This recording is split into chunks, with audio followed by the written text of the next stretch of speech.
Now, section unit C is going to talk about sets and Venn diagrams. But let's start by breaking what are the words sets and members. Now, a set is a group of something. It's a collection of objects. Now, these objects in the set, each object in the set is what we're going to call members. So an example, my class. My class is a set. Each of my students are the members, right? A set is a group of something or some individuals, objects, or in this case, people, right? I could consider people as a group of something. That's what we call it, a set. The members are each person in my class.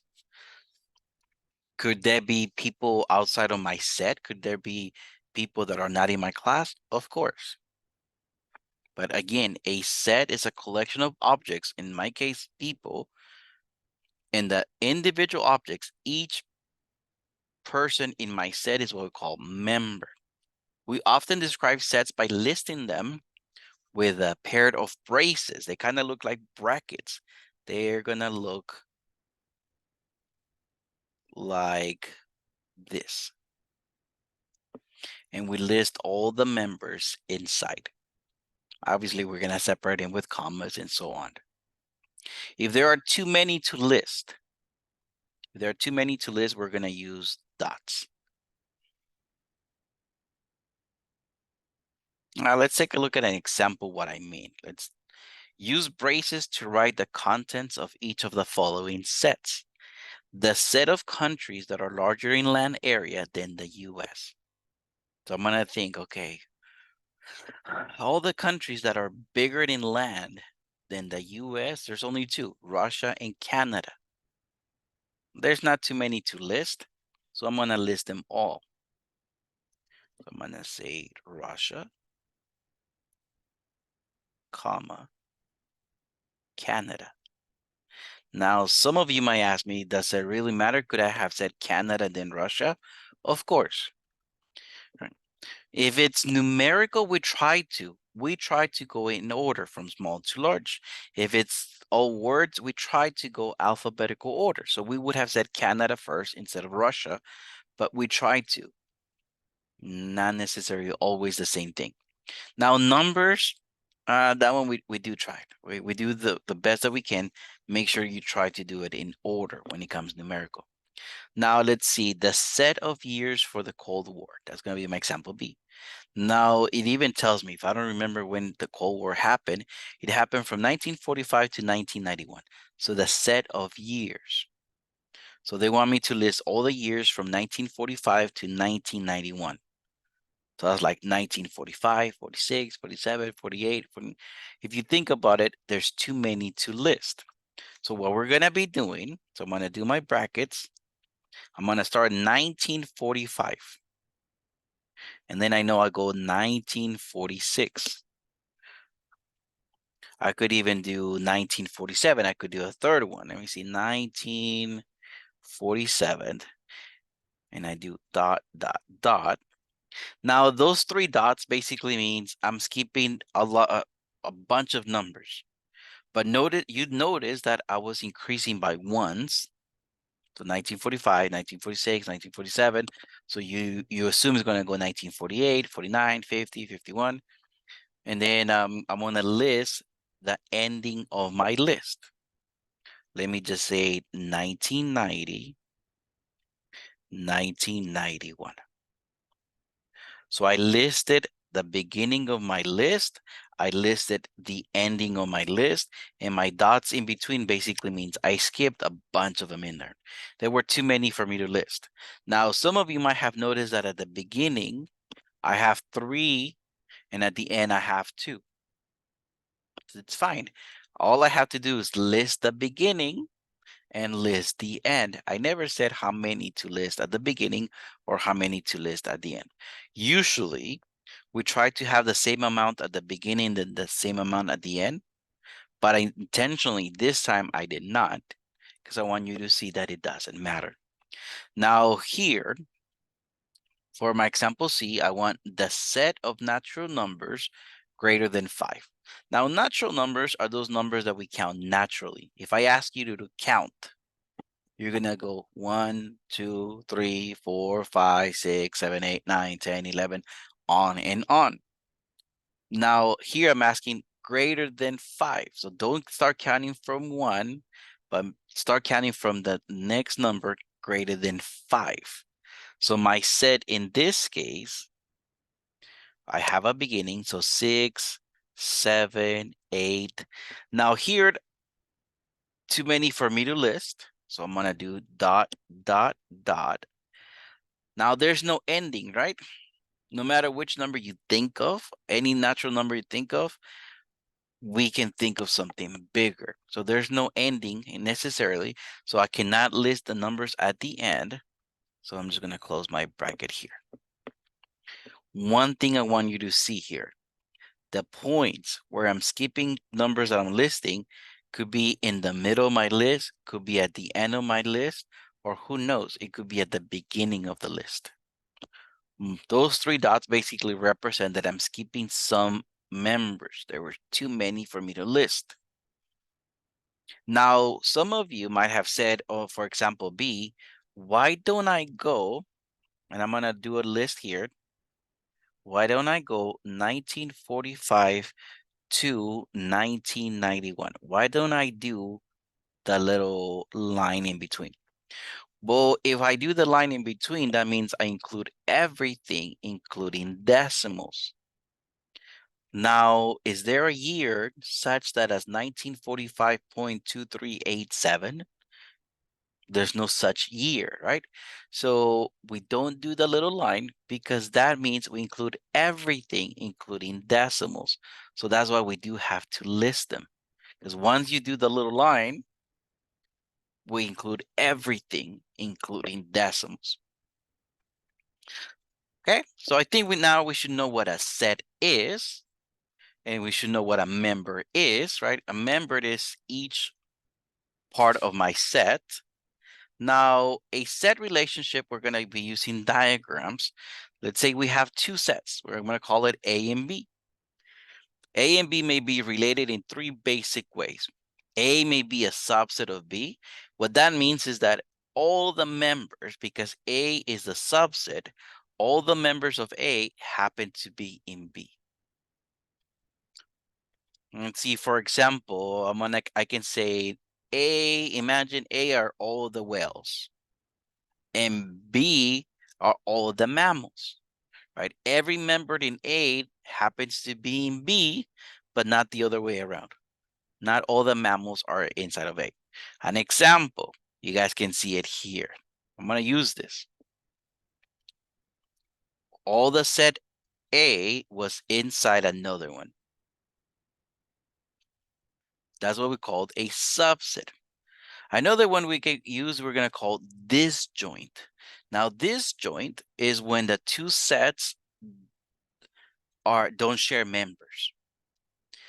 Any member on one set cannot be on the other set. That's what we're gonna call disjoint, right? I'm thinking of dogs and cats.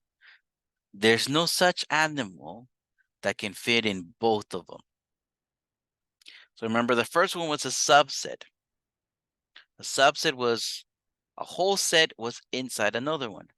Now, disjoint is when they cannot touch. There's a space in between them. Now, the third set is, we're going to call this overlapping. Overlapping is when they can share part of their members. There's there's members that can be in both sets, but there's also members that are only in one set. Here I'm looking at example of nurses and women. Can there be people that are both nurses and women? Yes. So they do share some members. Could there be nurses that are not women? So basically, could there be nurses that are men? Yes. So not all nurses are women, but at the same time, not all women are nurses. So this is what we call overlapping. That means that they shared part of their members only. The book even gives us an example here. may be a subset of B, meaning that all the members of A are also members of B. The Venn diagram for this case shows the circle of A inside of the circle B. So basically what I just said, the book comes over it and tells us examples. Now here we're going to look at the disjoint. Let me see. The book also shows us an example of disjoint, which I already talked about. And there's also an overlapping, which we talked about. Now, interesting. Let me come back to my original set where I had all three cases. When we talk about the subset, remember the subset, we said that all the whales are mammals. Now, interesting though, there could be members that are neither of the sets. I'm thinking of something out here. Could I think of something that is not a mammal, it's not a whale? Thinking of birds. I'm thinking of penguins. I'm thinking of, I don't know, other things that are not mammals and are not whales. So I'm thinking, you see, this little dot here represents something that is not on any of those cases. Same thing here, dogs and cats. Can you think of a member? I'm going to put this little dot. This dot represents a member. Can you think of a member that is not a dog and is not a cat? Pretty sure we can. Thinking of a tarantula. Yeah, it's not a dog, it's not a cat. So there could be, even though we have sets, there could be members that are not in any of those sets. And lastly here, there's nurses and women. Can you think, I'm gonna put this dot out here. You think of something that is not a nurse and is not a woman. Me, right? I'm thinking of me. I'm not a nurse and I'm not a woman. So there's sets, but there's also members outside of the sets. Okay. Again, the book mentions things. You guys can read this slides. You guys can go over them. Now let's go here. We're gonna describe the relationship between the given pairs of sets and draw a Venn diagram showing the relationship. When I say draw a Venn diagram, I'm really looking for, is it a subset? Is it a disjoint? Is it overlapping? Remember, subset is one set is inside another one. Disjoint means they don't touch each other. They cannot share members. And overlapping means they shared some members. So Democrats and Republicans. Is this subset, disjoint, or overlapping? In this case would be disjoint. So I'm gonna describe it first. Disjoint. Can they share members? Not necessarily. So now I'm gonna draw this. I'm gonna draw a little rectangle, which means the universe, means everything in here. I'm gonna say some of my members here, I'm gonna be Democrats. For purpose of the writing, I'm just gonna go DEM for Democrats. And then there's another circle that I'm gonna go REP for Republicans. All right, there's no member that could be both Democrat or Republican. But could there be members that are neither? Could I possibly, I'm not going to ask you to draw the point, but can I possibly find a person that is not a Democrat or Republican? And of course, I can. Okay, now Nobel Prize winners and Pulitzer Prize winners. Let me ask you this first. Do they share members? Can a person be a Nobel Prize winner and Pulitzer Prize winner? Can they share members? And yes, they can. So definitely is not disjoint. Now my question is it a subset or is it overlapping? Subset means one set will be, all the set will be inside the other. Overlapping is that they shared only a few. In this case, it's gonna be overlapping. I'm gonna have a set which are the Nobel Prize.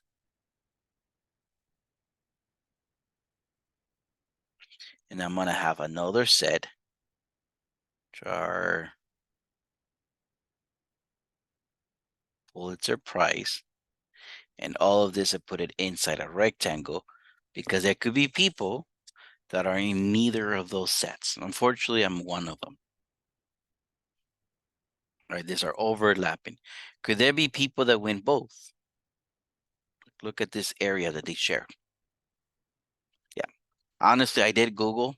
I went to Google and I was like, has anybody won this? And one of the names that came out was Toni Morrison.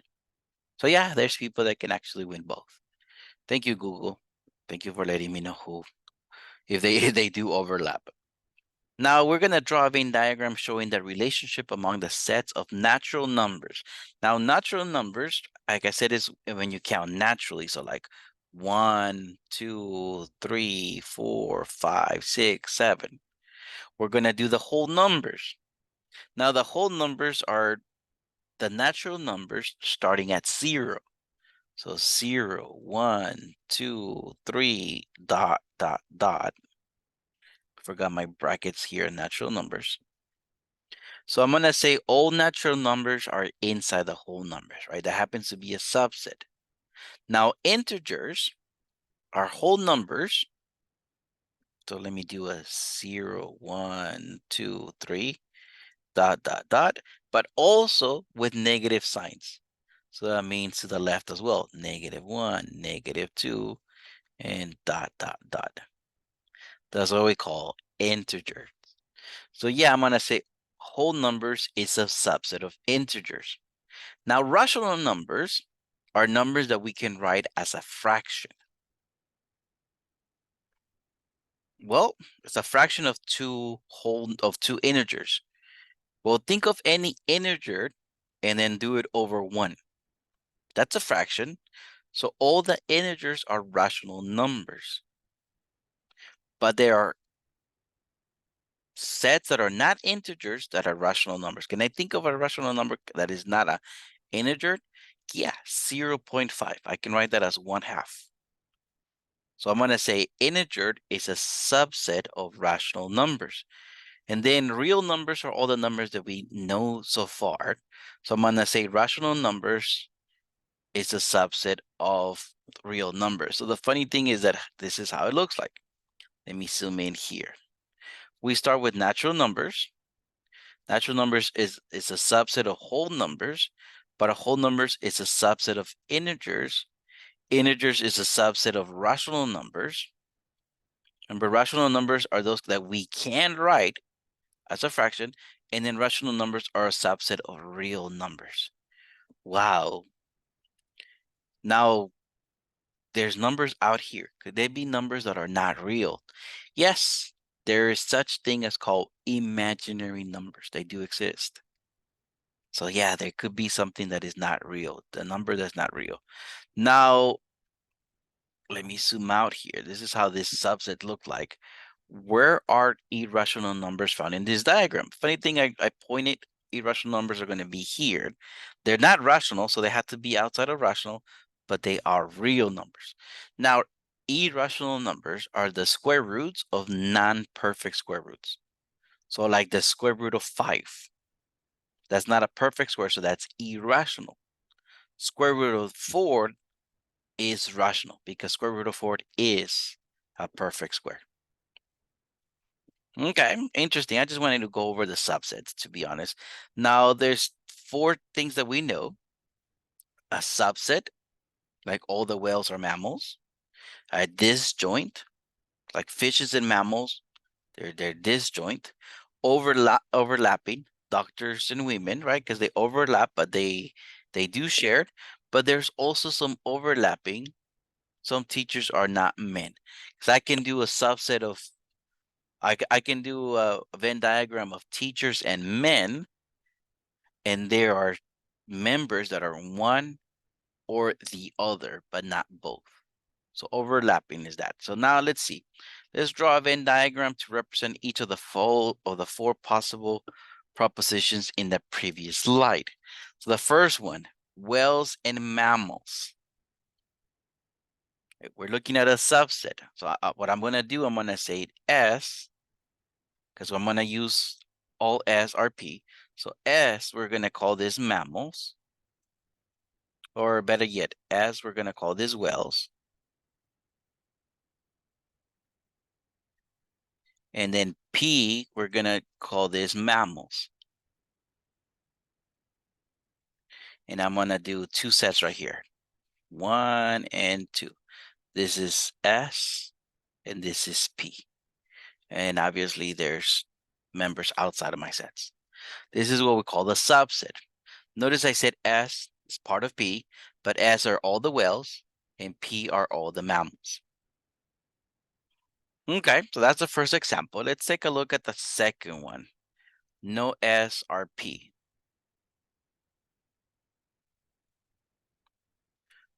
Fish are mammals. So I'm gonna say S.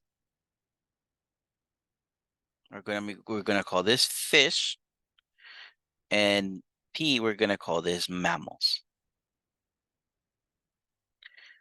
This is my set S. This is my set P. Ignore that one of them is bigger than the other. I'm just representing that they're separated.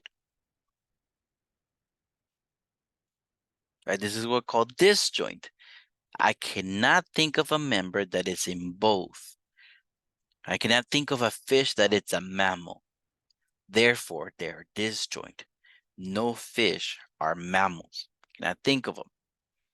Okay, another case. Now for the third case, we're overlapping. We're gonna say S is gonna represent doctors, and P is gonna represent women. So then I ask myself, can a person be in both? Can a person be a doctor and can be a woman at the same time? Yes. Therefore, we're going to be overlapping. And I'm going to call this S, and I'm going to call this P. And obviously, there's a universe, which means people that are not in any of those circles. Some doctors are women. They want us to focus basically on this section. Can some doctors be women? Of course. Now, for my last example, overlapping, but we're going to say some teachers and men. So we're going to say S is going to represent teachers. And then P is going to represent men. So some teachers, but not men. So I want it to be in S, but not P. In that case, I'm looking at this section. So it is in S, but not P. Some teachers are not men. That's what I mean with, can you do an example of each? Now rephrase each of the following statements in one of the four standard forms for categorical propositions. Then we're going to draw a Venn diagram. So some birds can fly. I'm thinking, let me draw a Venn diagram here. Because I'm using the word some, so that means they overlap.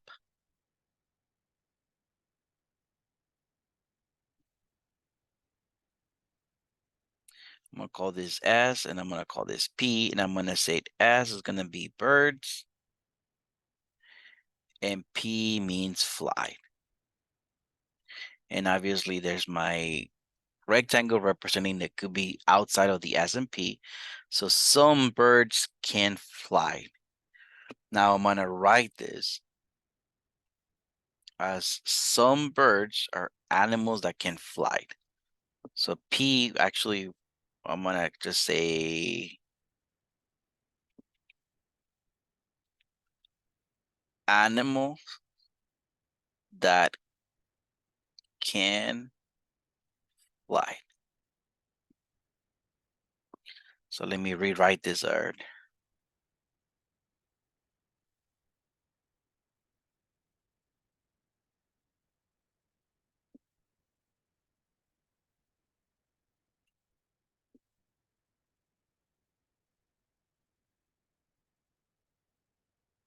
Some birds are animals that can fly. So that's representing this section. It is a bird and it is an animal that can fly.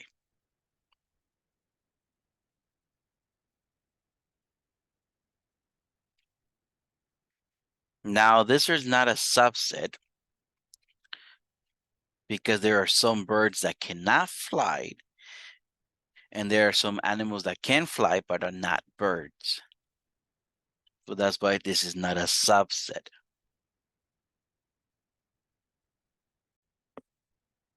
Right? When I say birds that cannot fly, I'm thinking of a penguin. Right? So there's animals that are birds that cannot fly. Now, can I think of an animal that can fly that is not a bird? I'm thinking of a bee. It's an animal that can fly but is not a bird. So yeah, this is a not a subset. Now, elephants never forget. Okay, so I'm gonna say no elephants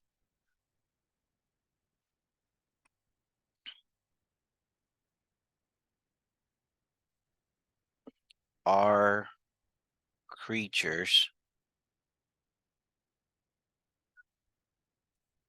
that forget. So I'm gonna do two sets. One of them is gonna be elephants. And then my other set is gonna be creatures that forget.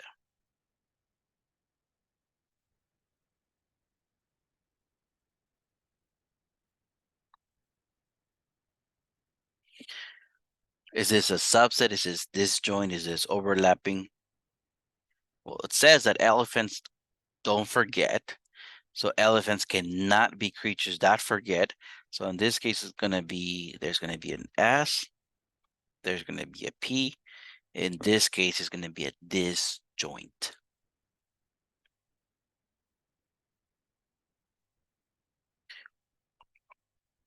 Now we're gonna work with three sets. We're gonna be looking at this. Is the teenager, we're looking at a teenager, is a teenager boy or girl? So I got choices. So I'm gonna say, there's a set that is a boy. I'm gonna call this boy. Obviously, outside of this circle, it's a girl. Now, is a teenager an honor student or not? Let me ask you this. Could this be overlapping? Can boys be honor students? Yes, so these are gonna overlap. And I'm gonna call this honor students. So if I choose here, this is a boy that is not an honor student. If I choose here, this is a boy that is an honor student. And if I choose here, it's a girl, because it's not a boy, so it's a girl that is an honor student. Now, interesting, if I choose here, it's a girl that is not an honor student. Right? It's not a boy and it's not honor student, so it's the girl that is not an honor student. Now, the last thing is the teenager employed or not. Ooh, this one can overlap as well. So I'm going to call all of these employed.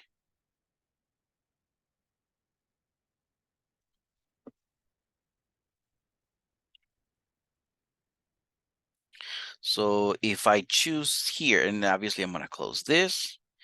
If I choose here, this is a boy that is not an honor student and is unemployed because it's not employed, right?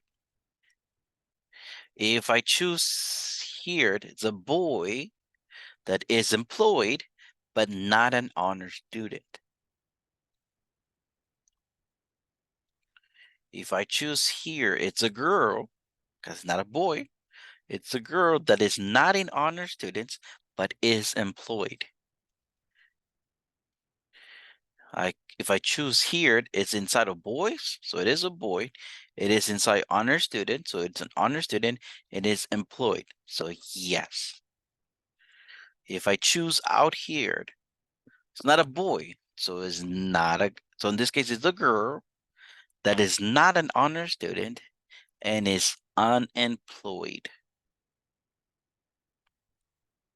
Those are my choices. Now, a book actually gave us this. We do have them in there. We do have each region. It colors them. Now, you hire an assistant to help you with the study of a teenage employment describing the previous slide, which you already completed. He focuses on a small group of teens who are enrolled at the same school, and he reports the following facts about this group. Some of the honor students are unemployed. Honor student boys are unemployed. So can we find a section here that it is an honor student, it is a boy, but is not employed? Yes, that's right. I'm gonna go with black in this case. It's right here. It's a boy, it's an honor student, but not employed. You guys saw that? Now, another thing says some of the non-honor student girls are employed. So I don't want it to be in the honor students because it's a girl. I don't want it to be a boy, but I want it to be employed. In that case, we're looking at this section.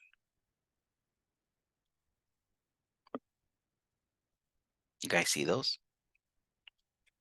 Good. Now, the X in the figure indicates the regions that you can be sure to have members. I'm just going to show you like this. Those are the two reports that we had. Now, to finish this, we're going to finish what we call the two-way table, and we're going to use the information to draw a Venn diagram. Now, a two-way table gives us two types of information. There's going to be some numbers inside, but if I'm looking at up going down, I'm going to talk about something about baby's birth weight status. They either have low birth weight or normal birth weight. And if I look at this sideways from left to right, I'm going to talk about the mother's smoking status, whether the mom is a smoker or non-smoker. So 18 babies were born low birth weight to smoking mothers. So the baby's low birth and the mom is a smoker. So I'm going to say 18 of them is right here. 132 babies were born with normal birth weight to smoking mothers. So the baby is normal weight and the mom is a smoker. So that's going to be here. 14 babies were born with low birth weight to non-smoking mothers. So that's going to be here. And 186 babies were born with normal weight to non-smoking mothers. So that's 186. This is how you read tables, and this is how you fill them out. I fill them out intentionally in a slow motion, but it would look like this. I just came over and typed it, so it's easier to read the typing than my scribbles. We have this, so we're going to actually create a Venn diagram. Now, two things I'm looking at, right? I'm looking at smoking moms. That's one thing.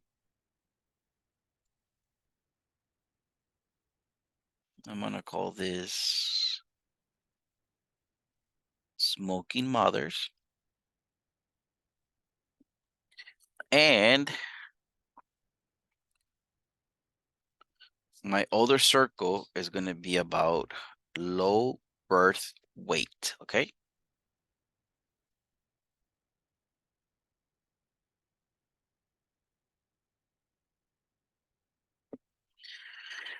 So 18, I want it to be in the smoking because it's a smoking mother, and I want it to be in the low birth weight.